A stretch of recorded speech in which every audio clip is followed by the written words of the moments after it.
Ibunya dibentak wanita yang ngaku anak jenderal, Arteria disindir dapat karma soal Profesor Emil Salim.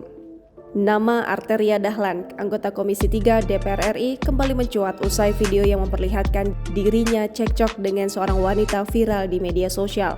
Peristiwa itu menjadi sorotan karena wanita muda itu mengaku sebagai anak seorang jenderal bintang 3 TNI.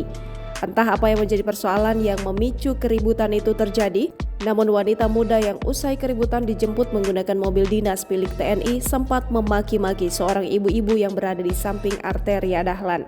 Diketahui, ibu tersebut merupakan orang tua dari anggota DPR RI, Arteria Dahlan. Dalam video yang beredar, ibu Arteria Dahlan yang syok dimaki-maki dalam kondisi ramai terdengar suaranya bergetar terisak seolah ingin menangis saat menjawab makian wanita muda itu. Kabar cekcok tersebut pertama kali dibagikan oleh Wakil Ketua Komisi 3 DPR RI Ahmad Sahroni di akun Instagram pribadinya. Di video itu, perempuan yang mengenakan jaket berwarna ungu tak segan juga menunjuk-nunjuk ibu Arteria Dahlan. Peristiwa yang dialami oleh Arteria Dahlan dan ibunya itu terjadi di Bandara Soekarno-Hatta. Ketika ibu dari Arteria Dahlan yang sempat dimaki-maki, diketahui wanita tersebut mengaku sebagai anak dari seorang jenderal bintang 3 TNI. Dengan suara yang lantang, Arteria Dahlan sempat mengutarakan siap jika masalah itu untuk diperpanjang. Bahkan dikabarkan Arteria sudah melaporkan wanita yang memaki ibunya ke polisi. Namun bukannya mendapat dukungan, sejumlah warganet bahkan menyinyir balik Arteria Dahlan. Masih ingat dengan debat panas Arteria Dahlan dan Emil Salim?